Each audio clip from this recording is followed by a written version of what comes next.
Hello again, everyone. I'm Larry Hamilton. Welcome to my YouTube painting channel. Thank you for watching. This is a live broadcast, and I see we have quite a few folks signed on already from around the world, and I want to welcome you all here. Thanks for tuning in.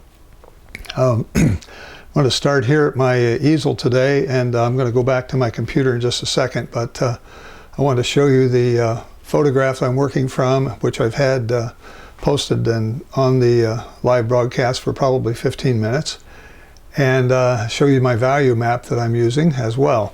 So without further ado here, I'm going to step over to my computer, and I want to take you through how I got from the original photo, which you haven't seen yet. I will show it to you and show you how I took that photo and sort of made it into the composition you see here. And I'm going to use Photoshop for that, so I need my computer. And I will take you through that, and then I will come back and we'll go through the paints and the brushes and start painting. We're painting on a canvas that's 11 by 14 today, and it's important for you to understand how to make a composition fit your canvas. One way to do that is with something called the aspect ratio, which is really nothing more than taking the width of your canvas and dividing it by the height of your canvas, and you get a number. And in this case, with 11 by 14 canvas, it's 1.27. So when I'm working with an image on Photoshop or any other photo manipulation software, I always look for the pixel count. And the pixel count to change a photo and crop it down, which I'll show you what I did to get this particular composition, to get that photo proper to fit on this 11 by 14 canvas, I want to keep that same aspect ratio. So what I do is I watch the pixel count when I'm shrinking from the bottom or squeezing in from the side to make sure that I maintain that 1 to 1.27 ratio, and I know that that photograph will then transfer and fit properly on an 11 by 14 canvas. You can do that with any canvas or any size. It's really just finding out what that number is, and it's a simple arithmetic division, and then making sure that the pixel count that you use for your basic image to start with has the same ratio. And then if you use the 5 by 4 grid, which I use on an 11 by 14 canvas, you'll be able to transfer that nicely, and it will fit perfectly with the same composition that you have on the photo. So let me go over and show you on Photoshop just a couple things of how I got from the original photo to this photo. I'm at my computer now, and I'm going to broadcast for you now my Photoshop image. And at the beginning, here's my original photo. I hope you can all see that. If you can't, tell me right away, and I will get it. There it comes. Okay, now you're getting the image. You should be able to see now this image that I'm sending to you. And I want to talk you through my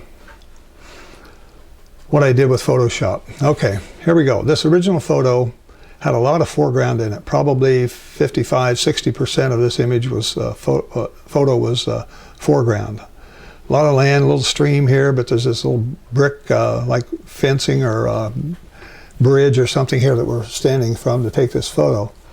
And I really didn't like that. The mountains weren't very prevalent. The sky was about maybe 30%. The mountains were about maybe 40%.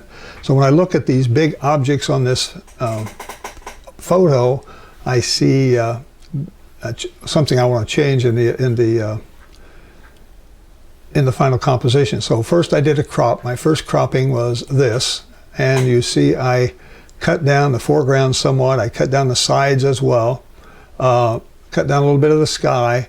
Mountain got bigger, but it's still about 50% foreground, maybe 50%, 40% mountain, and 30% mountain, 20% sky, something like that. That's still not good enough. I really got too much foreground in here because I want it to be more about the mountain than about the foreground. So I did a second cropping, and this is the photo that I created from that.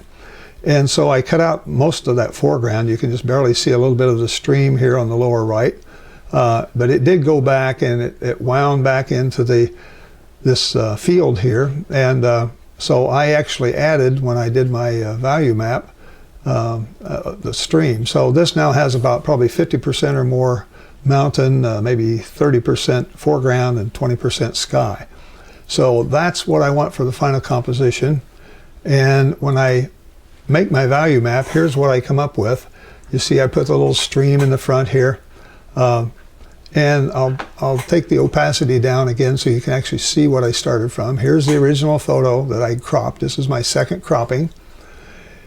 And you can kind of see the pencil marks here. I used the pencil tool in Photoshop and actually kind of outline these mountains in a way that I can create these large images, large shapes.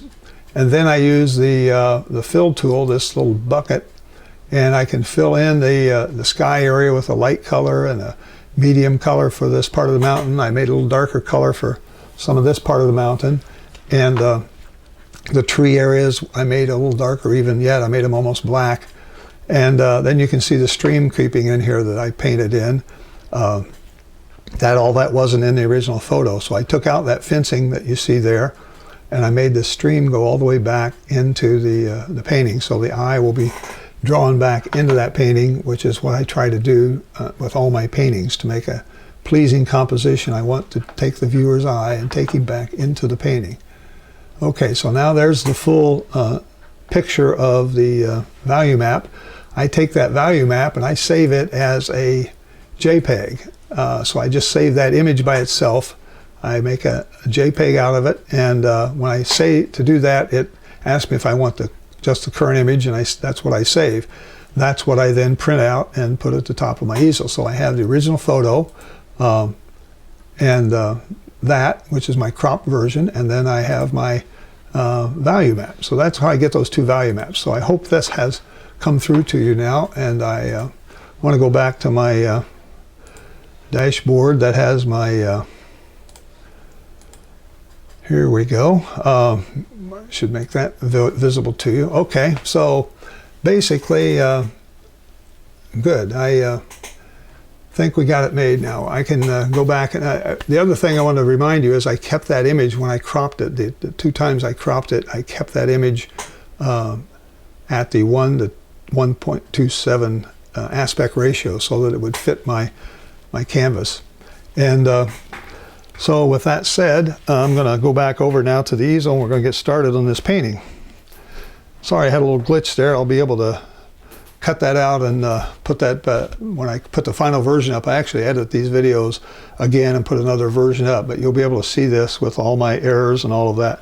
So let's start out. I want to show you my palette and my standard palette, and I want to show you the what I have set up here for this painting. These paints are Bob Ross paints. I tend to still use those. I've taught many years classes for many years on the Bob Ross method, but I have modified it to the point where I don't really use his exact style anymore, but I use his paints and his brushes and some of his brushes and some of his tools. So let's go over the paints. Right here we have titanium white, phthalo blue, Prussian blue, midnight black, Van Dyke brown, dark sienna, alizarin crimson, sap green, cadmium yellow, yellow ochre, Indian yellow, and bright red. And I have a Winsor Newton violet over here. It's called ultraviolet. I use that for some of my darks as well.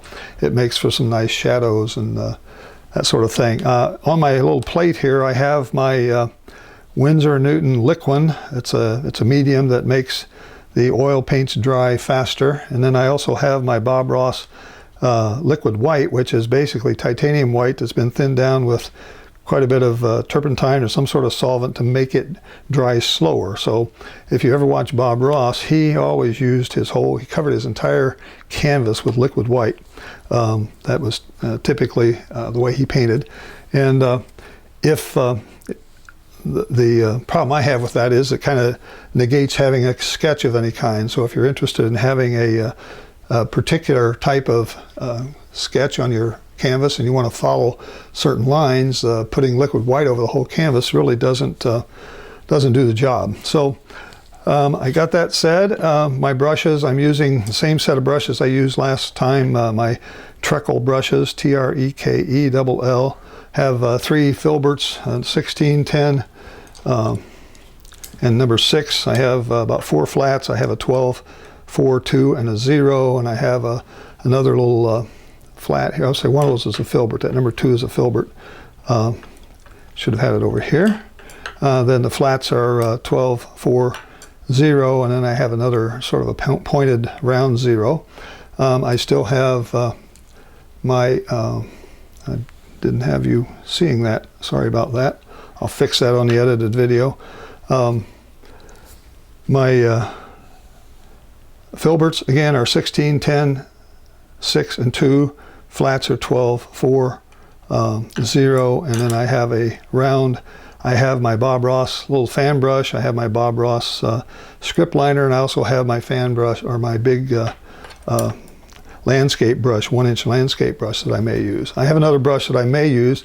I rarely use it on landscapes. Sometimes I use it when I have buildings or some sort of architecture where I want to get a sharp edge. It's actually a watercolor brush. It's a 1/2-inch golden Taklon watercolor brush. It has some really, you can get some really sharp edges with it. So I use that once in a while if I need a sharp edge, but rarely in landscapes do you need a really sharp edge unless you're painting a building of some sort, or a fence or whatever.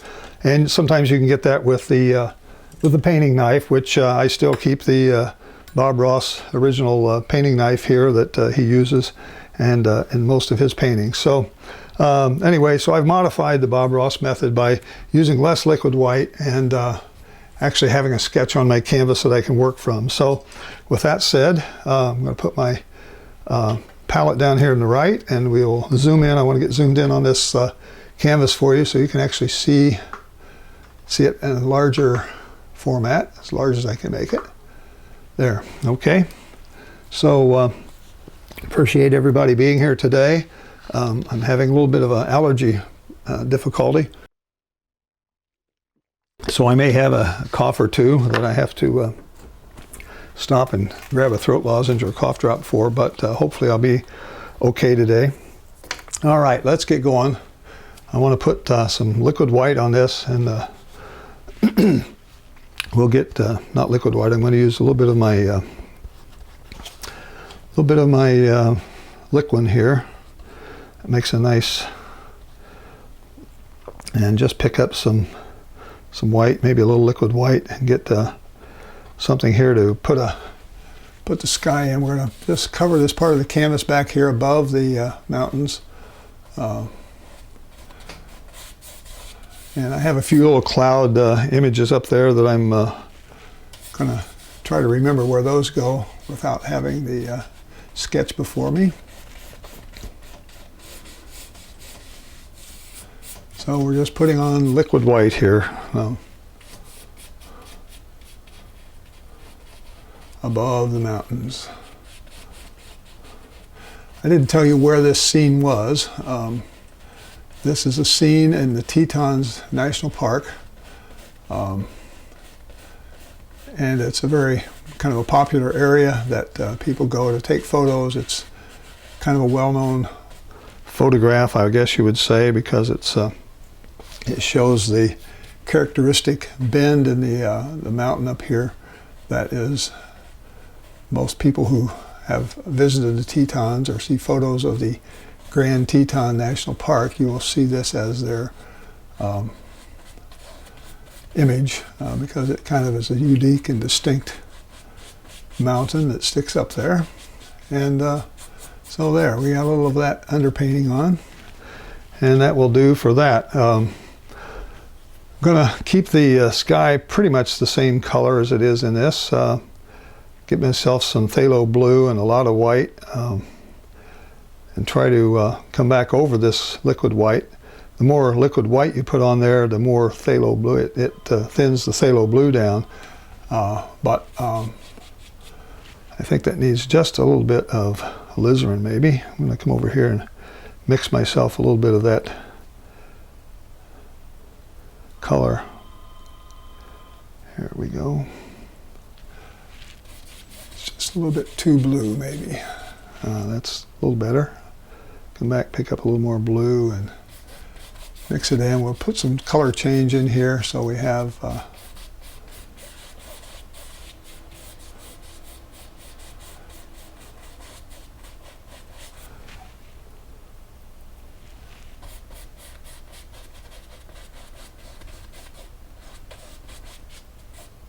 I didn't clean out my brush. I left the liquid white in there and kept it so that I could kind of do this interesting mixing on this on the canvas. Actually, I want to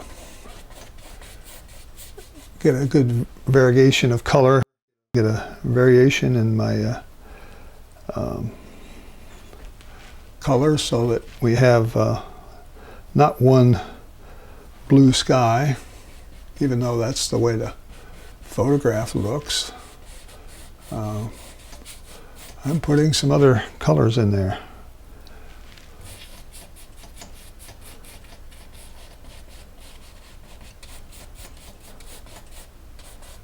Okay.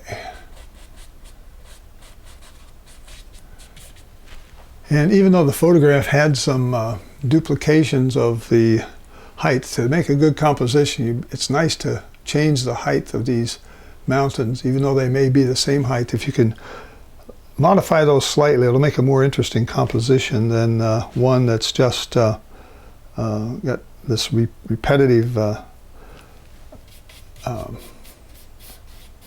height on it. It looks sort of clonish or redundant, duplication. Many times that's what nature gives us, is mountains that look like that. But if you want to make an interesting painting, if you take the time to study paintings of really good landscape artists, you'll see that they modify things. They don't paint it exactly like it is in real life, or even as the way it is on a photograph, for example. Okay, I'm going to come back now and start putting in some clouds. We had some cloud areas over here. I'm going to put in this little light cloud over here. Still haven't washed out my brush. I'm getting a lot of overpaint, but I'm going to just sort of put in this cloud here that sort of floats over this guy. Maybe I better wipe some of that blue out of there. I get too much blue in there and I lose the white. It's toning it down anyway. The blue underneath is toning it down. A little cloud there, we have a little cloud down here that sort of hangs out. Over here on the left side, we have another sort of a healthy cloud over this area. It's going to make him sort of just bounce off the top of the mountain. That way I can make the mountain stand out, and you'll be able to see it better. You know, couple things in there. Okay.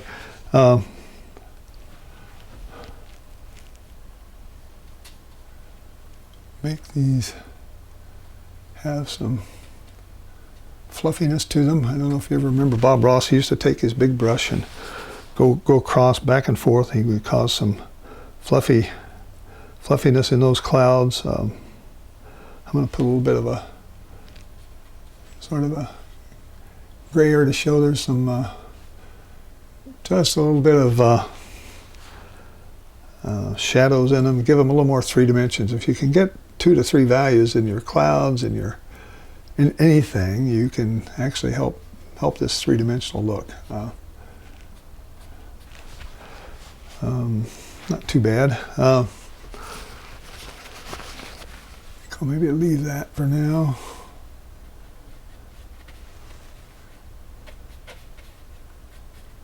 Okay.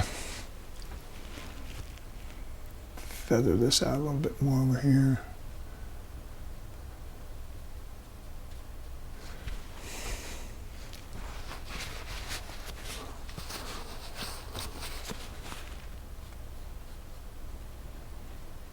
Just feather these edges a little bit with some dry brush. I've been taking the paint out of my brush and using it just slightly to soften some of these edges.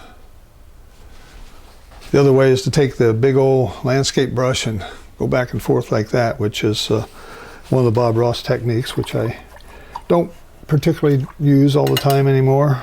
Rarely use it unless I have a large sky, and I don't have a big sky in this painting. Okay, I think I'm going to stop with that, and we're going to start on this mountain. Range of mountains, actually. And on my in my photograph, in my value map actually, I have kept these mountains very very light. This area in here was all sort of lit up, so it has a lot of white in it,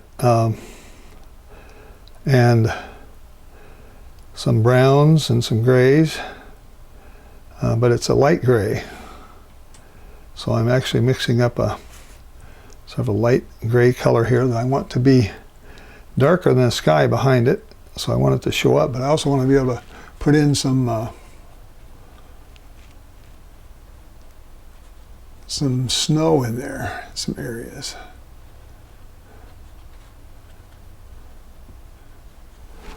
So I want this to be a little darker. I'm getting some midnight black, mixing it with this little mixture I have to get a little of this gray. A little bit of that brown helps bring out some of the earthiness, so it warms it up just a little.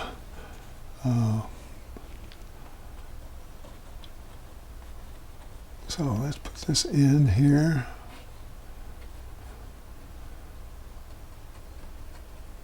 I have a little bit of dark up there on the top. There we go. I'm not trying to exactly match this mountain line for line. I'm not trying to make a perfect replication. I am trying to make something that gives you tells you this is the Tetons.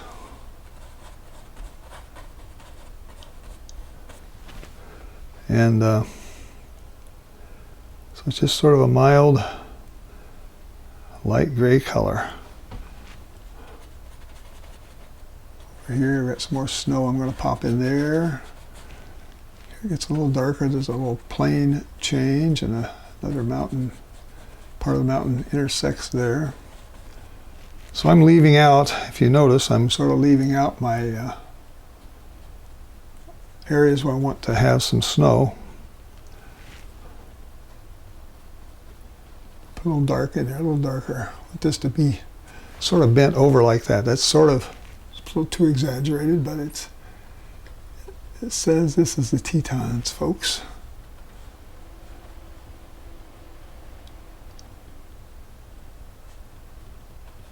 So let's do this.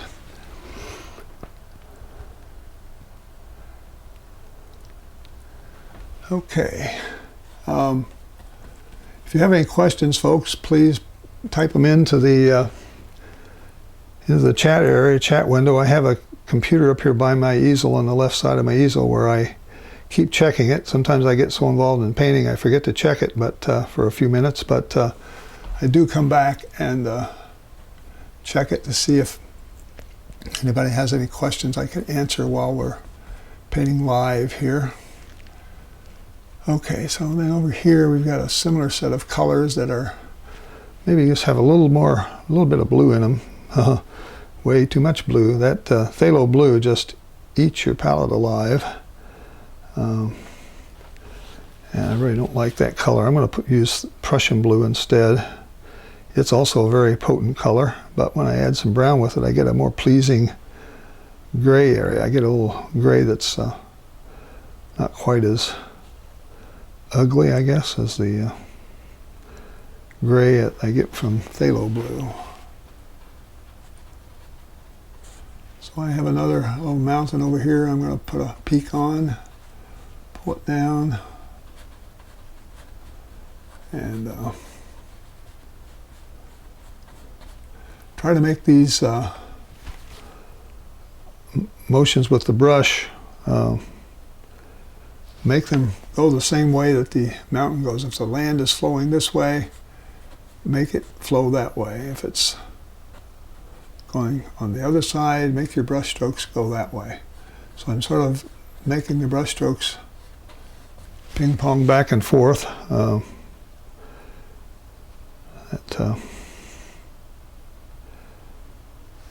Those blues sort of put some green into that. Prussian blue or phthalo blue has a little bit of green in it, and sort of blue with a green in it, I guess. That's the way I understand it's made. So that's a little darker, so it looks like it's, even though I've got this other mountain in front of it, it would typically come forward, but it is behind this mountain here, and it's further back.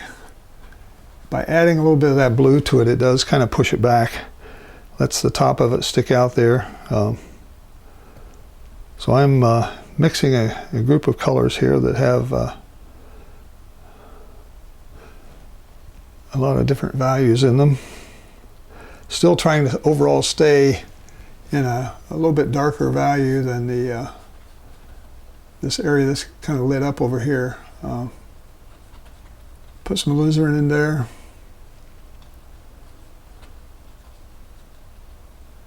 Yeah, these are almost the same height. I'm going to change one of them. I'll make this one just a little bit higher, I think. Okay. Leaving some room for some snow. I'm going to come back and put some snow in there.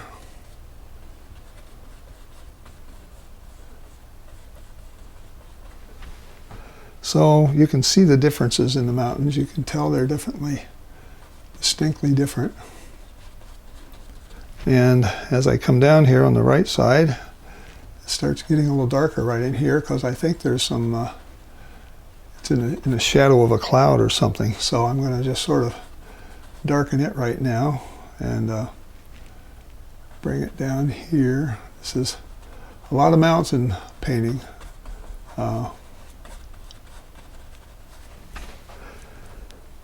So by just making subtle value changes in this tone that I have on my brush here, you can actually see there's different layers of mountain here. I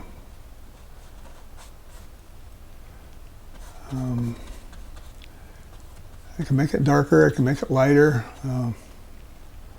This is the top of the trees right here that I'm painting up against. This area over here has got a little bit of a dark spot. I'm going to pop in something there. Okay, so I keep looking at my monitor here. I have a monitor behind me here so I can check what you are seeing, hopefully what's going out over the video stream. And as long as that looks good, I'll keep going here. Okay, so this area in here is somewhat lighter. Oops, that's a little darker. So I'm going to make this area probably the darkest part of this section in here.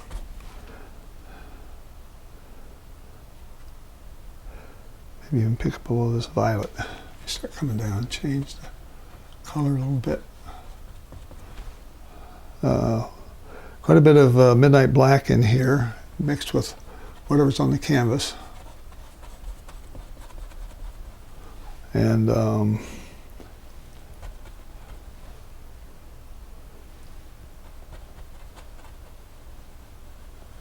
down to the top of these trees right here.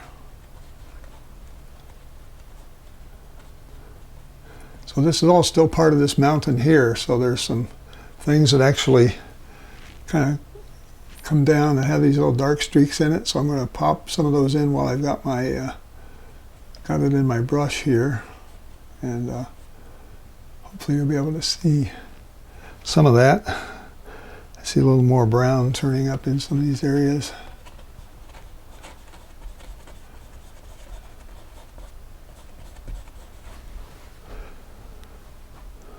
So by changing the color, changing the brush stroke, I can tell you that this is a different part of the mountain. I can tell you that it's either in front of or back of or in line with what's above it.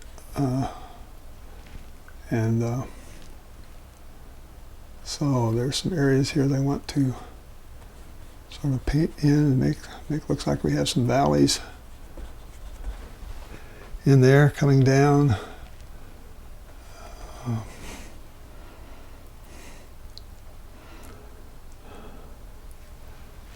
Okay, over here on the left, this is still lighter. There's an area that's lighter up here. very similar to what's across from it over there.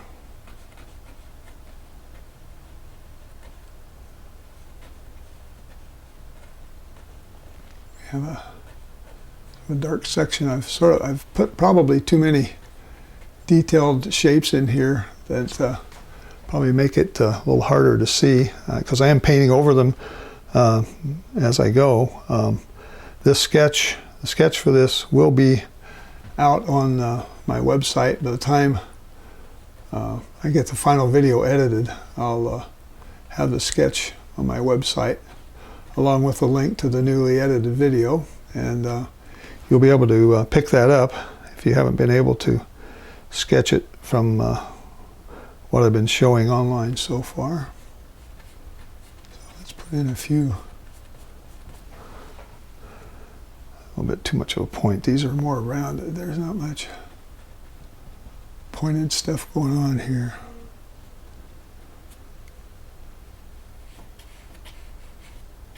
So just pop in some stuff here like this and pull it down. Okay, so I'm getting another. So we got quite a few mountains here that are just kind of all hooked together, but yet they're a little bit distinct. You got to keep them distinct from one another, and put some texture in there to show there's something going on.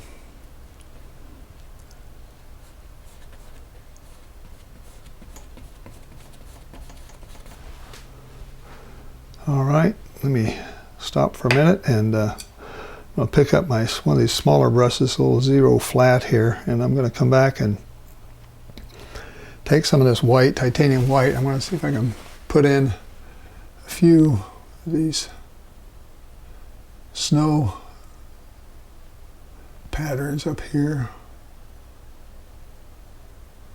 like this. Something like that.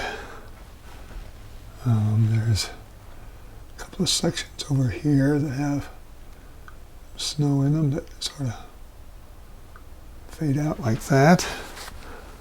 There's a lot of little places of snow in here that are just sort of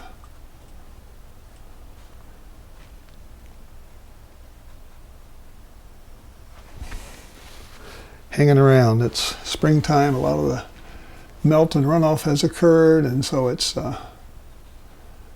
fewer and fewer spots of snow are hanging around. Area here that's got some snow in it. Try to cover up my canvas so I don't have all canvas sticking out. So this little brush, this little 0 size brush,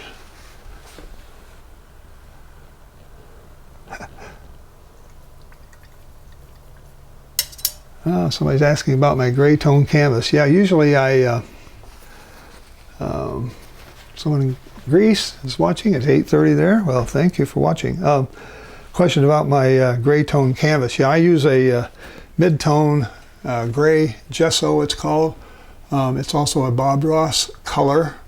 So I color my canvas with that tone to start with, and then when I transfer the sketch by using transfer paper, I didn't explain that to you, but I take the sketch and I have something called Saral, S-A-R-A-L, transfer paper. It comes in graphite color, it comes in white, it comes in yellow and red and maybe even blue, but the white transfers nicely onto this gray gesso canvas, so I can still see my sketch. So that's how I am able to preserve the white in the sketch by using the gray gesso. And the gray gesso gives me a mid value that I can watch, and so I know if something's darker than the canvas, it's darker than mid value, and if it's lighter than the canvas, it's lighter than mid value. And so that's how the canvas is used, and how I use the toning of the canvas with gray gesso. Somebody made a comment about I never get paint on my clean white shirt. Well, you can't see my clean white shirt because I've got I do have a lot of spots on my white shirt. It's my painting shirt because I've already splattered it, and it's usually out of camera view, so you can't see it. But it's one my wife likes me to wear, so I don't end up with paint on a lot of different shirts, which I agree with. It doesn't make a lot of sense to dirty up a lot of shirts, and so I do have paint on my white shirt, Timothy.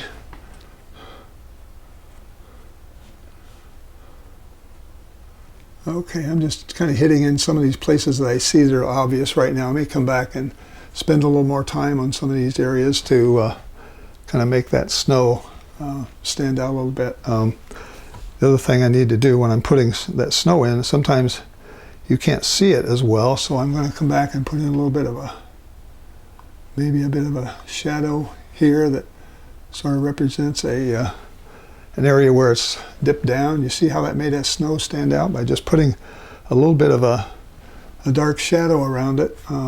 This is darker here already. I don't have to do too much, but it shows you there's like a crevice or an area there that the snow can get caught in. There's another couple areas up here that have some darkness in them. I think I'm going to put a little bit up there by that up here to help sort of define that a little bit.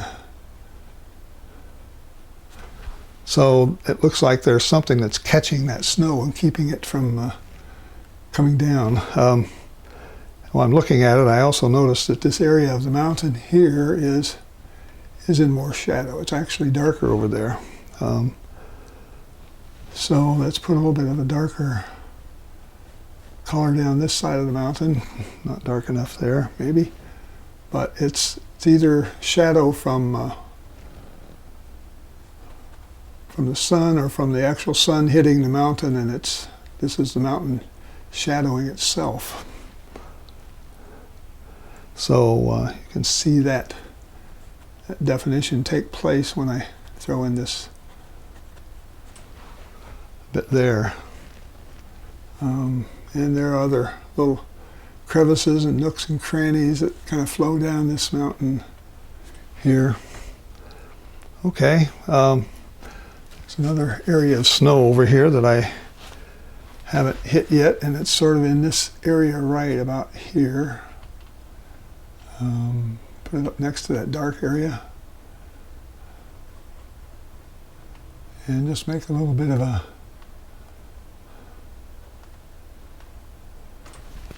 something like that. Maybe too much, too bright, but it's giving me the feeling that I want to show you that there's snow lying up here in these crevices and places where hasn't melted off yet. Sometimes the runoff and the melting lasts for a long time. I've been to Montana a number of times in the Glacier National Park. There's areas where you can't even get to until sometime in June, usually,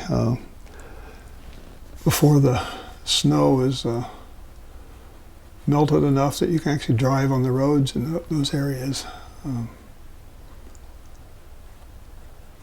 Okay, a few darker spots here, maybe to help highlight it. I'll stop and look at this in a while and just see if I can find some other areas I need to address.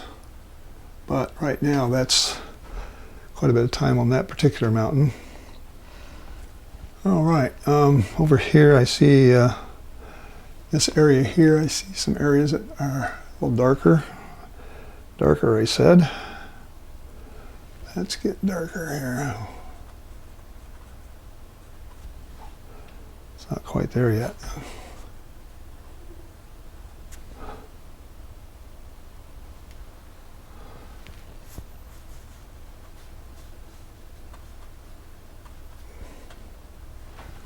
So I'm getting a few little marks that help tell you this is that needs to be darker in there to help it stand out. Right now those two look like they run together because of the same value. So if I do this, all of a sudden I bring this mountain in front. See that? you can make these colors lighter, make them darker, but they have to give contrast to what's behind them, or you confuse the viewer as to what he's looking at, he or she is looking at.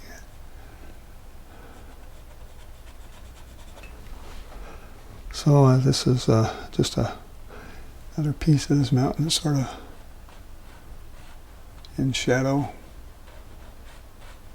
Put it together here.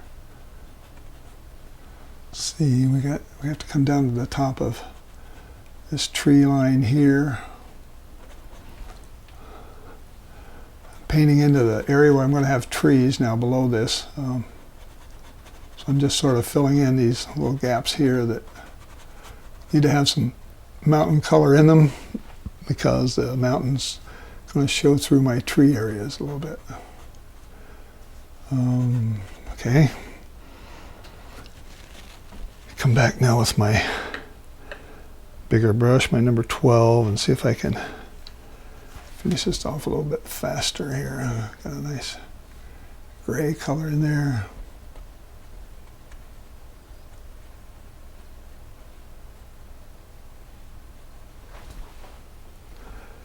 Okay.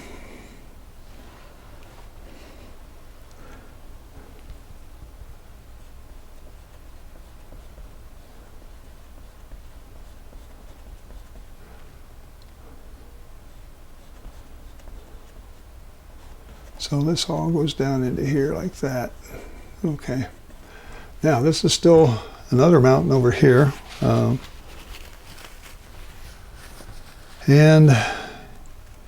it's got a little more dark in it. I'm going to pick up maybe a little bit of my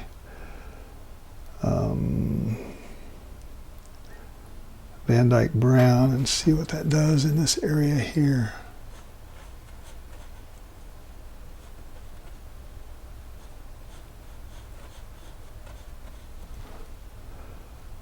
It'll give me a little more darkness.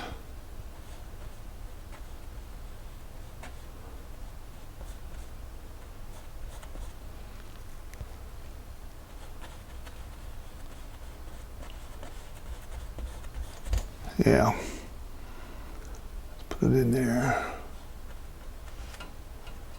See what I've got outlined here, what these little shapes are. These are abstract shapes.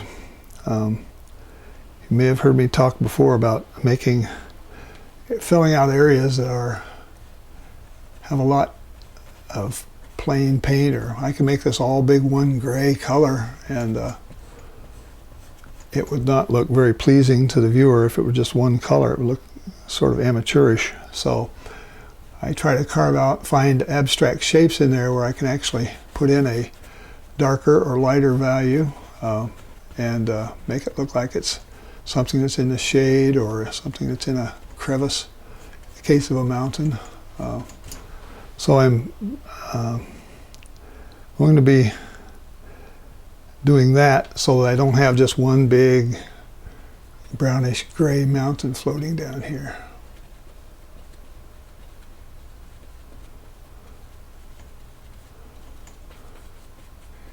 These areas that have this abstract shape to them will be either lighter or darker, as long as I don't lose them and forget where they are and forget to go back and do that, which is always a possibility.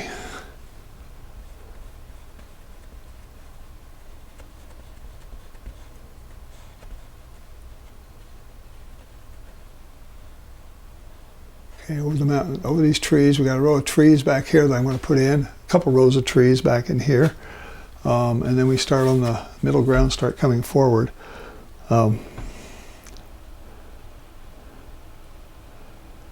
Get some really dark in here.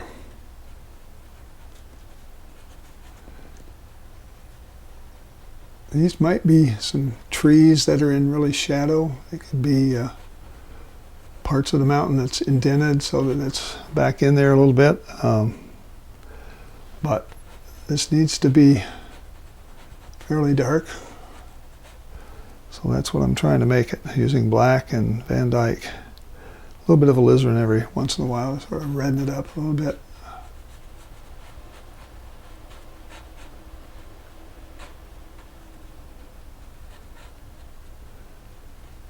So you see what I have there is not a square, not a rectangle. It's a somewhat abstract shape. I'm really not paying that much attention to the photograph right now. I'm kind of looking at these areas to see if I can make abstract shapes show up in this part of the mountain. There's areas that have things going up and down like that. We start getting into some tree shapes here, it looks like, in this area. And I want to move into those trees very shortly here. Kind of long. This is taking quite a while to do this, folks. I'm glad you're sticking with me here and not getting too bored.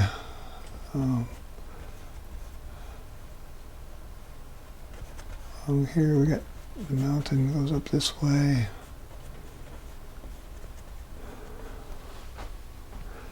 Yeah.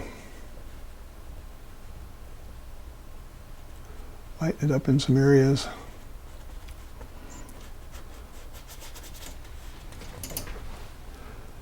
Okay, so I have a lot of places where I can add some texture in the form of lights or darks,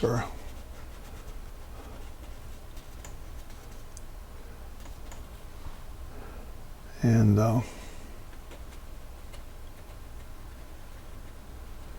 we get to that stage where the painting starts kind of looking a bit ugly, but you can definitely see there's a range of mountains there, a big range of mountains that is what I want to get across, because this is primarily about the mountains.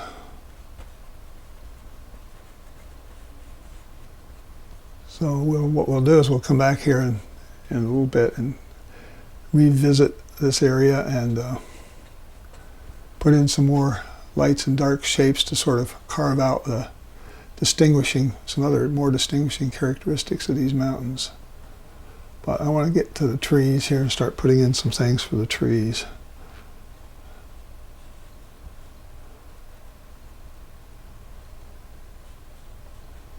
All right, see how just some very light touches of a darker color coming in here just sort of adds definition to those mountains.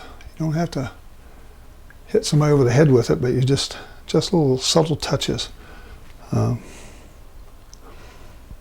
this area here, there could be a few things that sort of just make a subtle difference.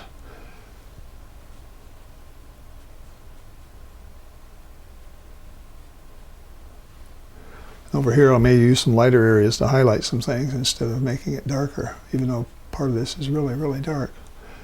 And it's really all part of the same mountain plane, actually.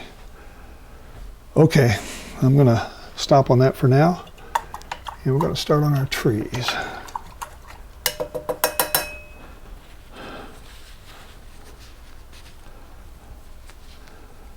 Let that brush aside, clean out another one.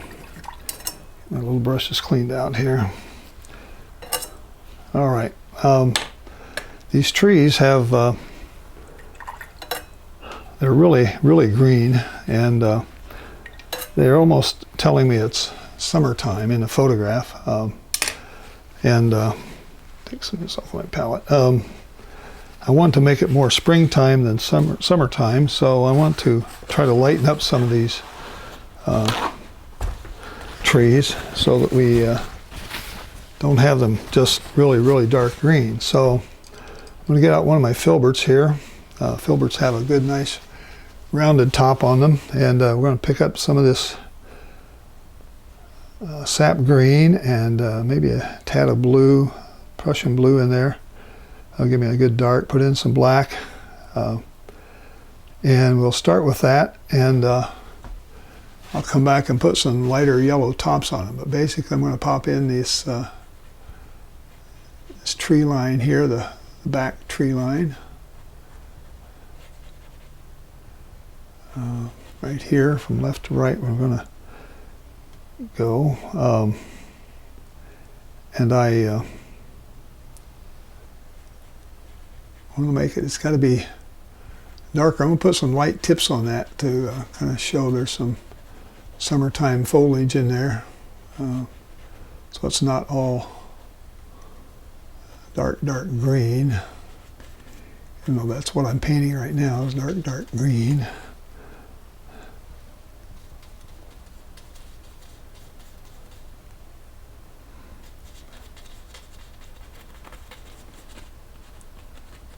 Okay, pick me up another small brush here. I'm going to pick up my this little number 4 flat and some cad yellow, and I'm going to just put in a few little indications that there's some highlights on those.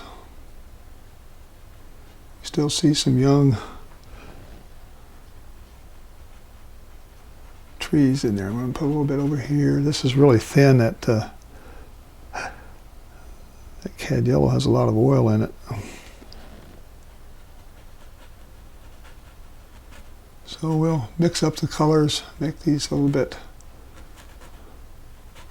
lighter.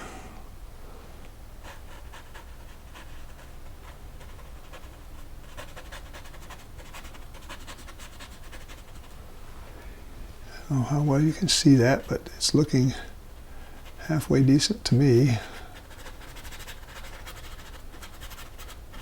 Picking up darker colors, lighter colors, mixing them together. Getting these trees that sort of come down in this area.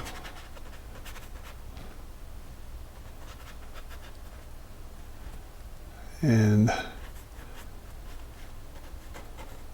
so that might have a little bit too much in there. Okay. What I've left out is that area of the mountain that's back there behind it. So I'm going to come back and put a little dark in there. But I have this other area of trees that are a little further back, and I'm going to put some a little bit of my phthalo blue in there, or Prussian blue, a little bit of green and some white, and maybe even a little bit of this lavender or ultraviolet. And I'm going to put this little row back here. Not crazy about that color. It looks needs to have more green in it, I think.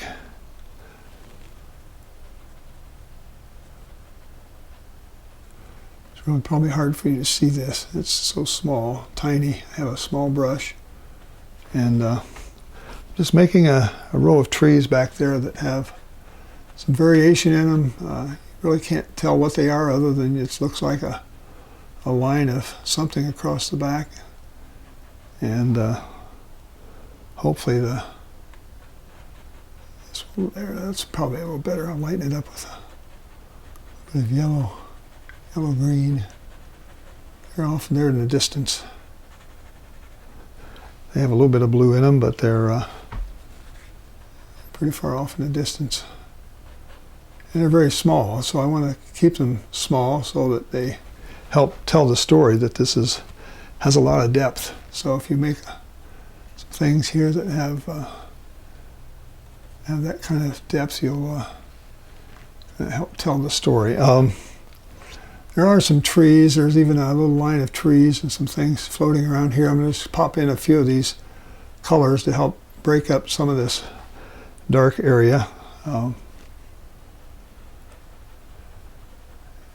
You may have heard me say before that when you're in the mountains like this, that the tree line, what they call the tree line, is an area which the trees do not grow above. In this part of the United States, it's around 7,000 feet. So when you look at a mountain range and you see the mountains and you don't see any trees, you can come down that mountain until you see trees, and you'll be about 7,000 feet for the most part. A few other colors over here. That mountain color, while I got my brush here, I'm going to come in and pop in a little bit of that gray you see behind there. All right, good enough.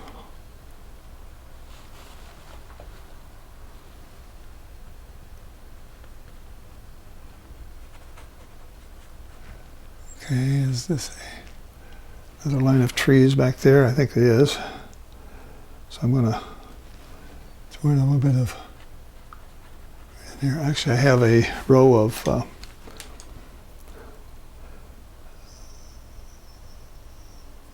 some of the grassy areas right in here. Sort of fit. There we go. Pop those in. A little ochre, a little bit of white, a little bit of the dark sienna, give it a little bit of brown, ochre and white.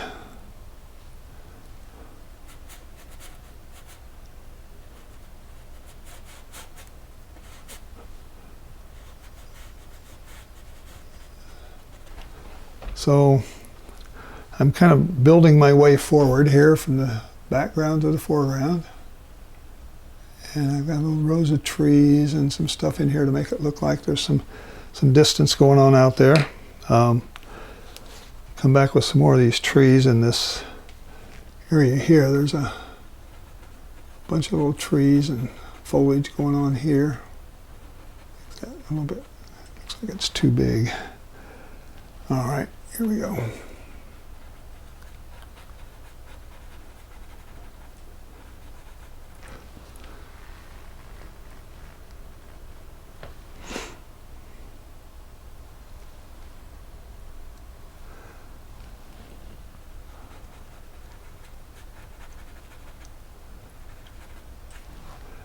Keep that tone up a little bit more brighter yellow if I can.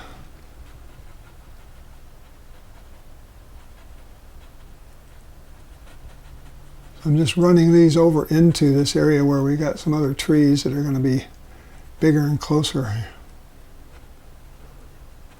So I've got my areas of trees going on. I'm going to put some darker values in there now to sort of give it some depth. Picking up this dark color that I had over here on this little brush and just sort of making it, giving it some depth. There's even some places in here I can do that. All right, I hope you can see that. It's pretty far back. I'll zoom in just a fraction and let you see what's going on here. How's that? That's a little better. So when I'm in here doing this, I'm basically putting in some browns and some colors that sort of, basically it's just abstract shapes, folks. It's not, I'm not painting trees with trunks and limbs and all that. It's just this mixture of colors that basically look like a lot of trees going on back there. And that's all I'm really trying to say. Put a few taller ones in there, a few shorter ones, and so you can see that's what I'm trying to do. Then I come back and now I've got this other area that of the ground here that I want to pop in some more colors and change the color up a little bit from what I had behind it. Sort of a grayish wheat color.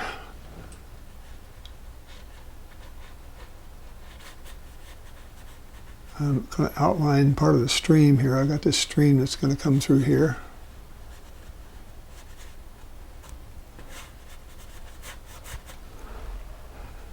Yeah, I think you're missing some of that, so let me zoom back a little bit. Have to keep reminding myself to check the outgoing video feed to make sure that we have. See, there's the top of the stream. I want to save that. Change the color up, add some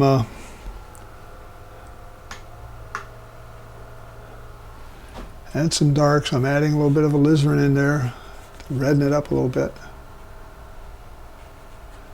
I'm just sort of pushing the brush into these trees so that they look like it's hard for you to tell where the trees begin and where the ground ends. And because those trees are there, I do want some darker shadows under there, right? That would be very natural to have some areas that are dark around those trees. All right, now we're coming down. Mixtures of ochre. This goes all the way out here into where the stream comes. So I'm painting around the stream.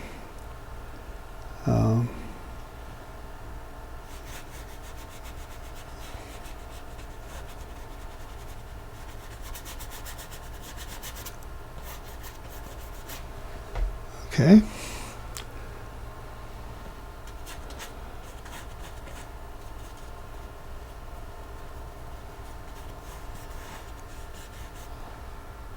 All right.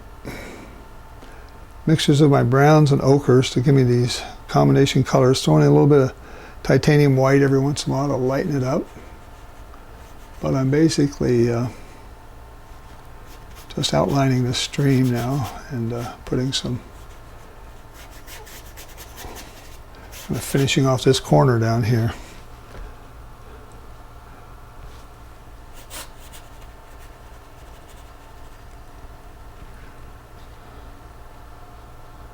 See, I want to get lost over here.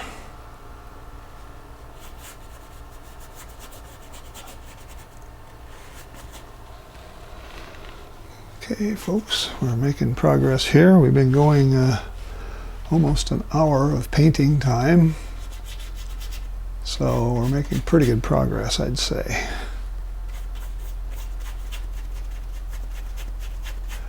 Now these brush strokes, why am I making brush strokes horizontal? Question.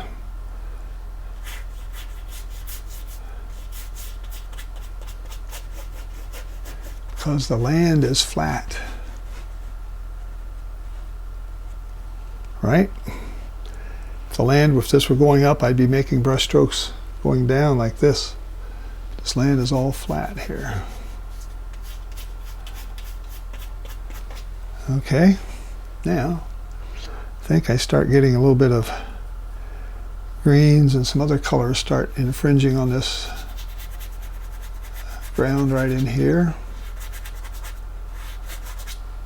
So I'm picking up that green that I had in the trees. I had some brown in it, a little bit of that ochre, and just giving it a little tinge of that green color, so you can see a little bit difference in the plane and the and what I'm painting here now is still part of the same land pretty much, but it's just changing because we're getting some grass that's starting to grow out of there.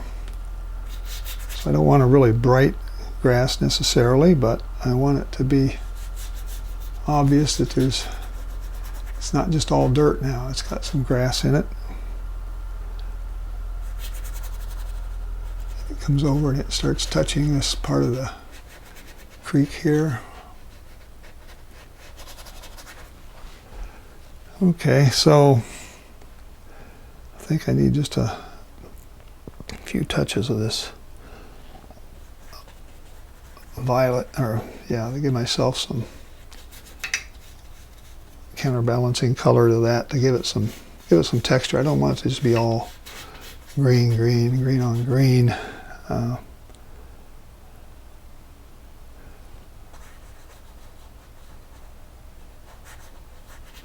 Getting under my palette now, I'm sure. I'll move this thing.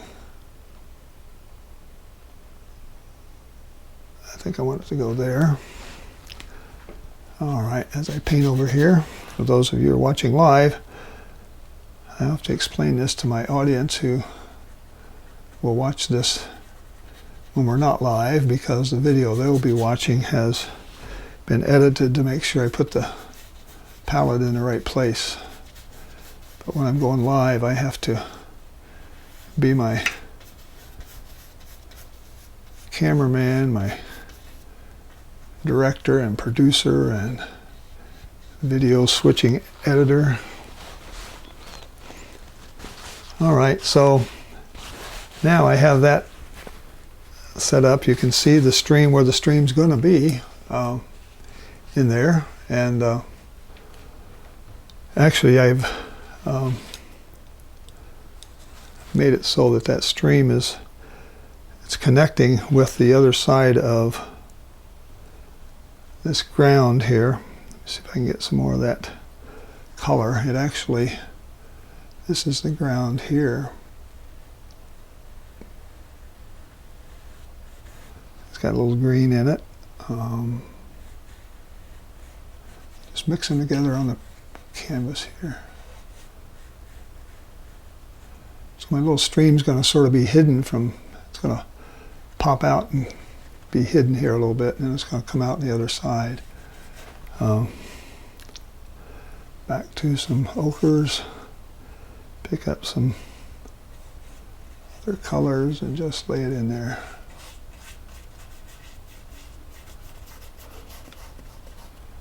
And this has got a lot of, put some base coat down. We'll come back and maybe throw some other grasses on top of that after a bit. Running out of big brushes. I need a, this is a bigger brush. Let's get this guy going.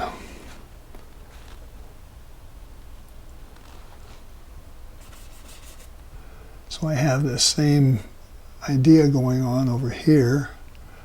This stream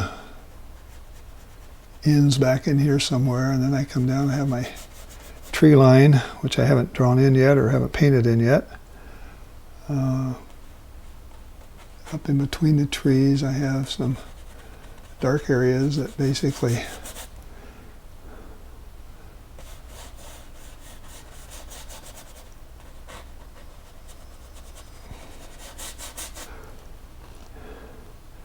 now these little areas that stick up between the trees are somewhat of a design element because they're trying to make them all different. If I made them all alike, look like clones, you'd know I didn't know what I was doing.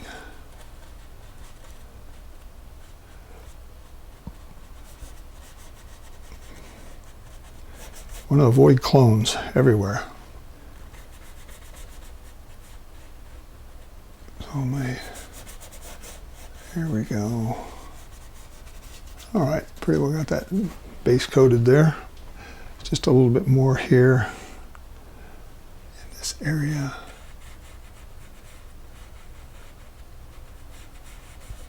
Okay.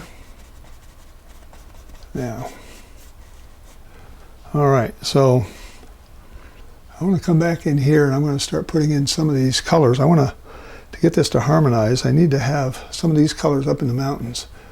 I've got some of the mountain colors down in the foreground. I don't have this ochre and some of these greens. I do have a few greens in the mountains, but I want to put a little more here to get some more harmony in this painting because I don't want it to look like one painting at the top and a different painting at the bottom. So the way you do that is you start putting in these colors in this area here. That's not in a photograph anywhere, but I'm doing it from a design harmonization standpoint.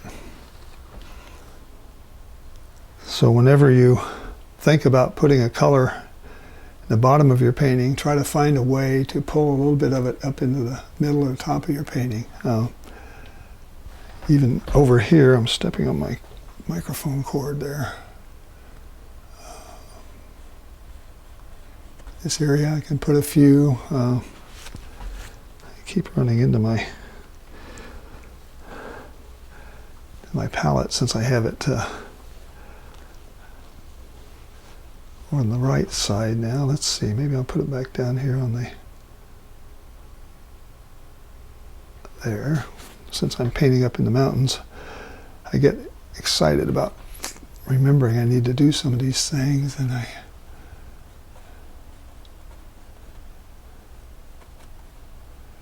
like that. Over here there might be a few colors. Okay, so I'm just helping this painting have some harmony. I picked up those darker colors and brought some down, you see, but I needed to take some of these colors and move them up. So that's what this is all about right here.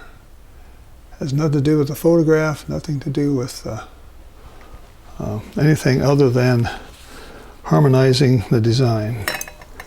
All right, I need to clean out my brushes here. Thanks for hanging in there with me, folks. Appreciate you staying on. We probably got another half hour or less on this painting, I would think. Gonna put another bank of trees in here, and there we go. We'll get some of this paint out of these brushes. All right, so this area on the right side has another big bank of trees that I'm going to start using the same similar colors. I'm going to use my sap green and maybe a little bit of Indian yellow to see if I can get a little bit of a different color green. And I'll use my dark sienna as well, maybe a little alizarin and a little bit of violet over here to get darker colors. So see what I've put on my palette here. I've got from a light green to a mid-tone to a darker, almost purple.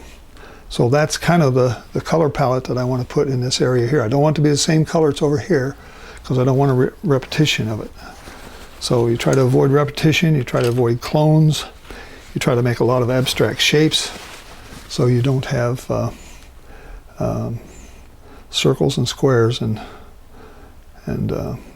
standard geometric shapes. So let's see what happens when I start putting this in.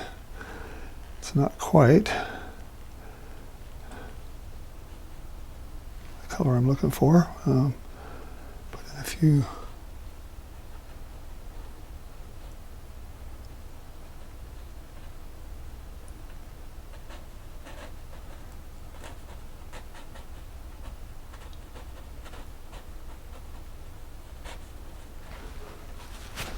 Okay, so you should still be able to see that pretty well. This is a large block of trees here that I'm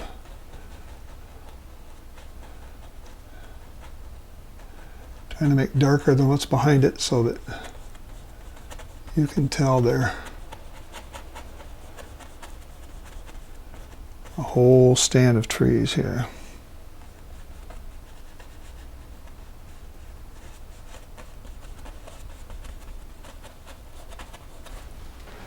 See the different colors, and I'm just doing that by picking up whatever's in my palette here and putting some of that alizarin in it or putting in some of that violet in it. Not washing my brush, I'm just toning in.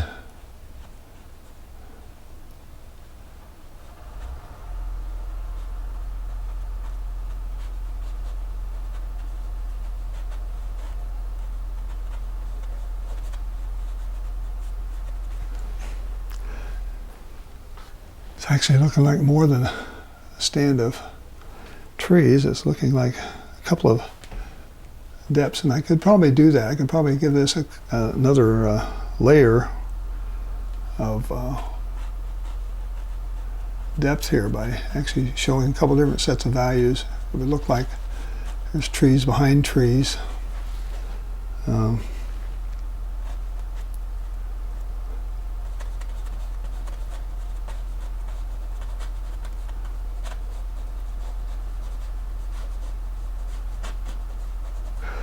Change the color, change the value, mix it up.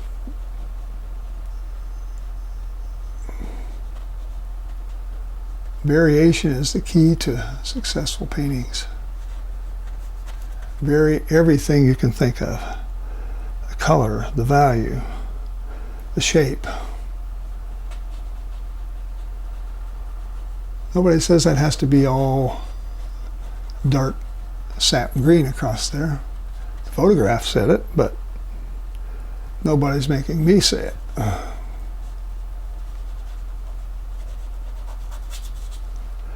Come back, pick up some other colors, throw in some darks. When I do that, you see it looks like there's really a bank of trees. That's one behind the other. There's because of the difference in the value. If I made it all the same color and all the same value, see it as one big clump of trees going across the back of this painting, which is really what it is. It's a big clump of trees right here, but I'm putting enough variation in it so that you don't know for sure. That might be another part of the mountain right there going up off to the right. Because of the way I've angled these, it's hard for you to tell. So I've changed the composition yet again by just using different values, different colors, and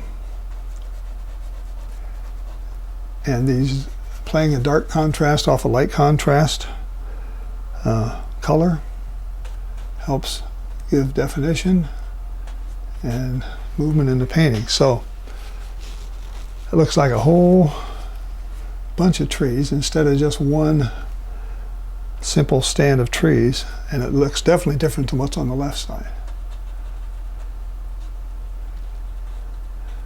I put up a new light over here on my right side, and it's I hope it lights the canvas up for you better, but it's causing some glare for me. I'm going to step back. I'm going to take my palette off of there and just look at that for a minute and see if I like the way that looks. Yeah, that looks different than the photograph slightly, but it certainly is. It's got some interesting shapes in here. I'm going to put a few little things that show these trees are closer to us, and they'll distinguish them from the background. Okay. Hello, Victoria. Thanks for joining. All right. I think, let me see if I'm zoomed out far enough here. I moved it. There we go. Okay. Still got some zooming out to do.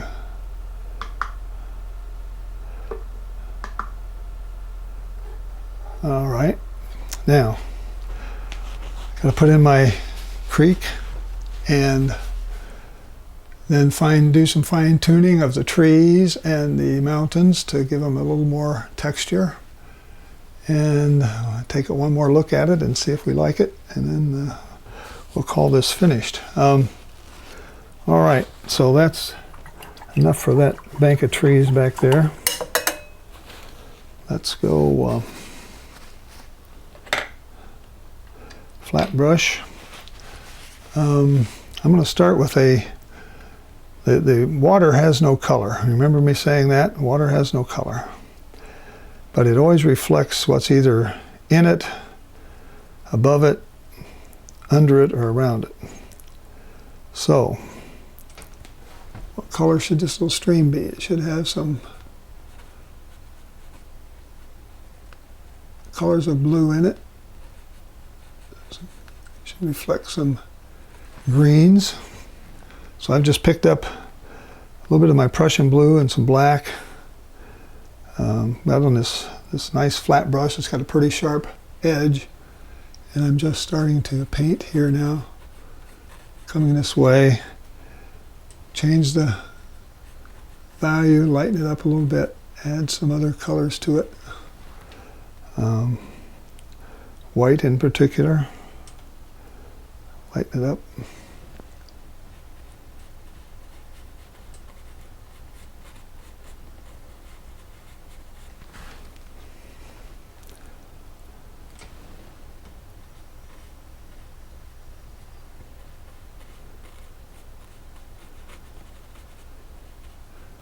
During the springtime, these creeks would be running fast and furious down from this mountain. But the more you get into summer, the more dried up they get. And that's really, the photo had these pretty well dry.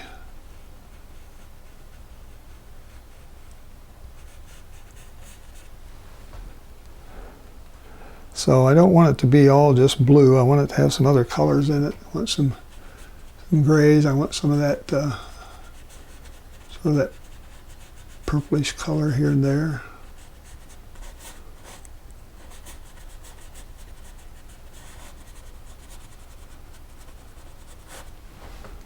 So I'm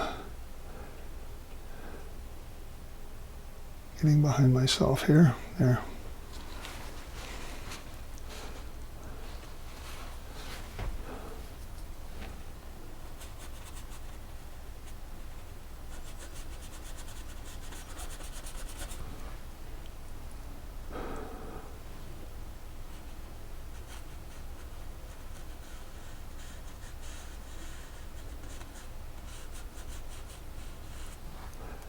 Make it a little darker with the this edge.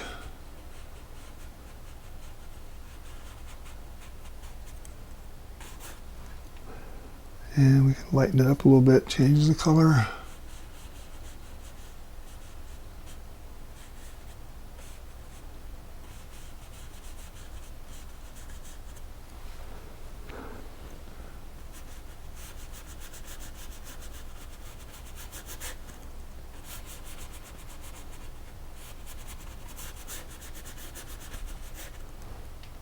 So it's turning into more of a grayish color here.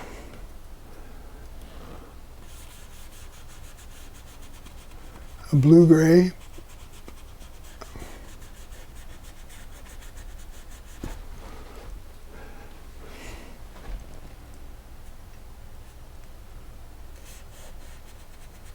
Want this same color to pick up over here.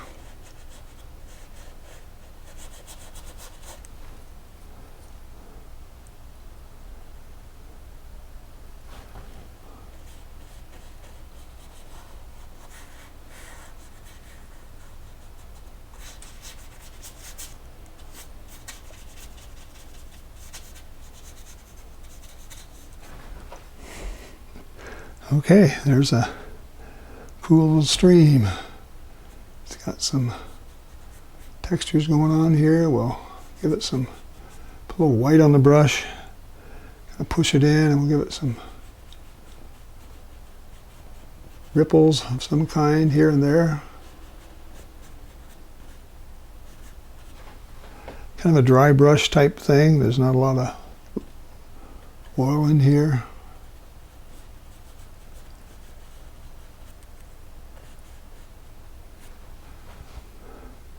So it just shows that it's rushing, it's moving.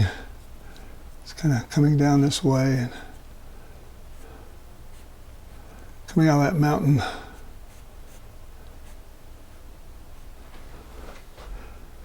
Okay, not too bad.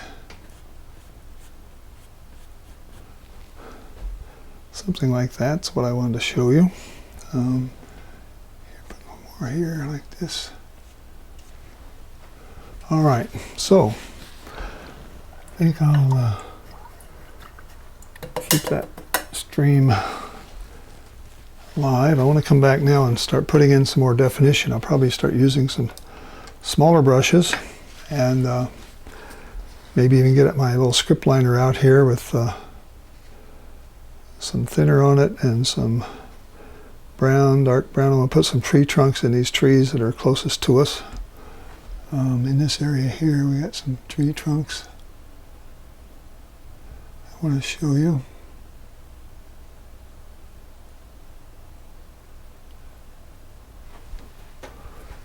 Kind of hard to see that, I'm sure, with the as small as it is. But we'll put those in. Some over here, maybe. There's a few things going on over there. The other old trick that I've used many, many times, take my painting knife and come in here in some of these areas and we just sort of scrape out some paint to make it look like we got some trees that are in front of these other ones that are sort of hanging out. Again, that's not in the painting, that's artistic license.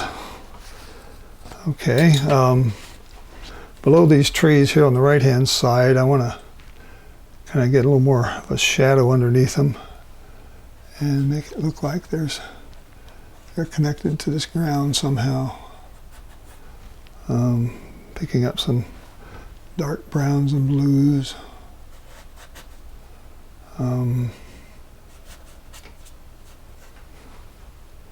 Something like that.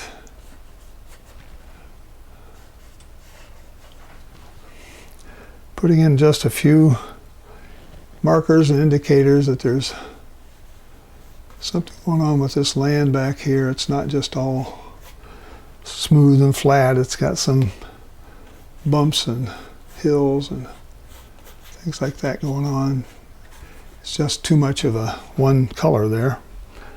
Let's see here. I want to come back again in this area up here where in these mountains. See if I can lighten up some more. Oh, I got some phthalo blue in my brush. That'll kill the color, any color I want. Taking some white, taking some of this ochre, and come in here and put a little more definition in some of these areas to give me a lighten it up in some places.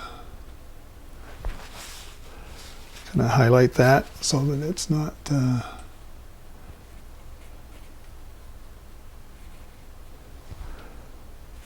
and a few more light areas going down here. There's thousands of these little nooks and crannies and areas where this mountain gets darker and then it gets lighter, and some of it's from the sun hitting it, some of it's from just craggy areas that are sticking up. So I'm trying to put a little more definition in here in some of these areas. This area in the front of this mountain here, right in here, is awfully dark. So let's see if we can lighten it up with some abstract shapes maybe.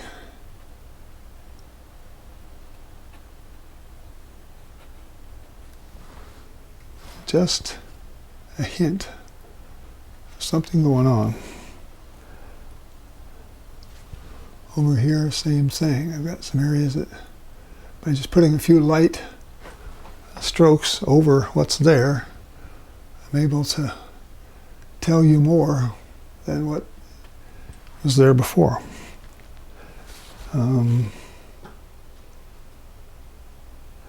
Just down here, we'll work on these little mountains on the right side here. See if I can distinguish those a little better. I put some of this,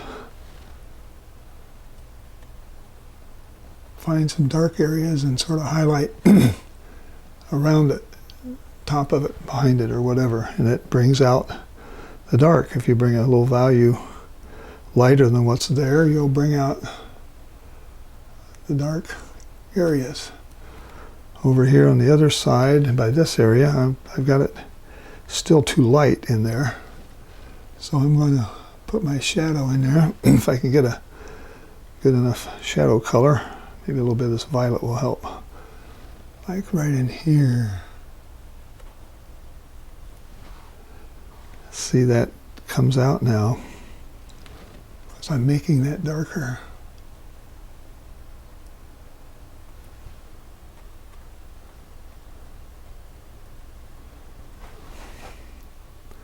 Okay, and again, notice the brush strokes. Brush strokes are what? They're doing the way the mountain goes.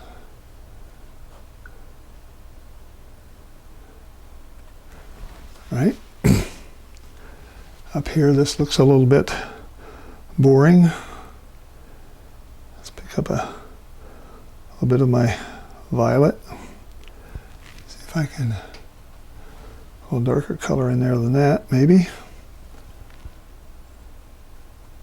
Yeah, so I'm not trying to paint a specific cranny or nook or anything like that. I'm just trying to put some dark values behind light areas that help distinguish some of that stuff. When I step back and look at it, this needs a little more dark in here.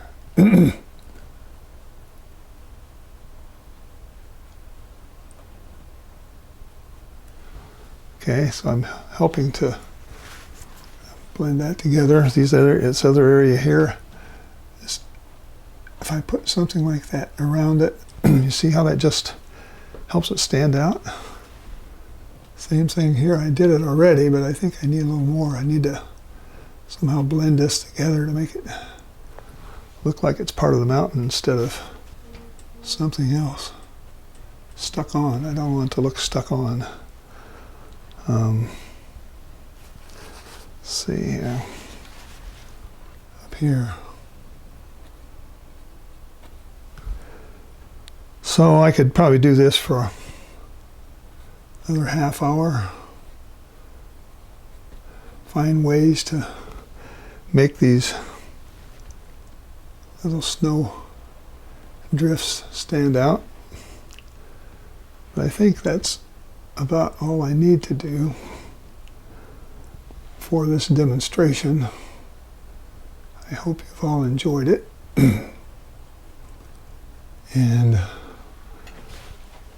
what else did I want to do? I think I'm going to take the palette off and step back and say that looks pretty decent. I still have this area right here that is not dark enough. It's got to be showing more in the shadow, and it's not. So I'll get my lavender out, my violet out, and put it in there.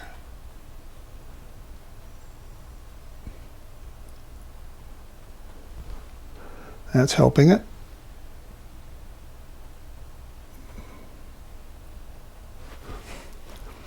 Okay, that looks more shadowed to me.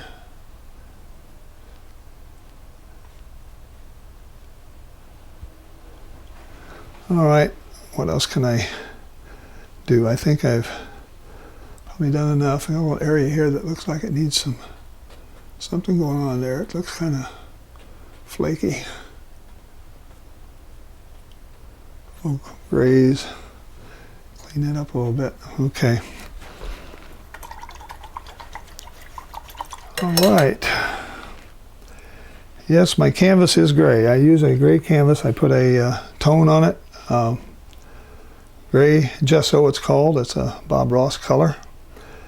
And I always tone it, and I put my sketch on with white charcoal pencil, it's called. All right, here we go. I'm going to put in my little signature here.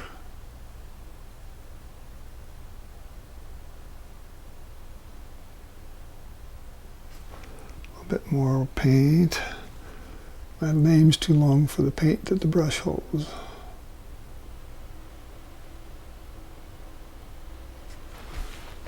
Okay, folks, I really think that is enough for today. So I will zoom back and say I really hope you like this painting, and I hope you give it a try. Like I say, I'll be editing this video and putting it out on my YouTube channel. You'll still be able to watch this version because you've got the link to the live show. But I'll have another version out there that's probably a little better edited than what you saw here. And I'll also have a link to my website on that video, and you can go out there and get the sketch and try it yourself. And I think until I see you again, this is Larry Hamilton saying so long for now. Goodbye. Thanks for tuning in. I'll zoom this in here.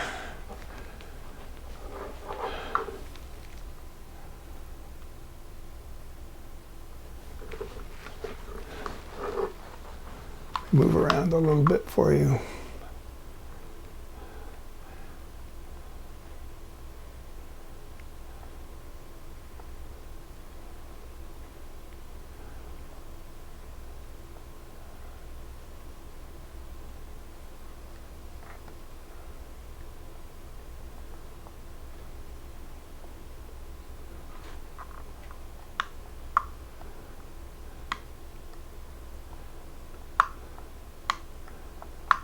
Okay.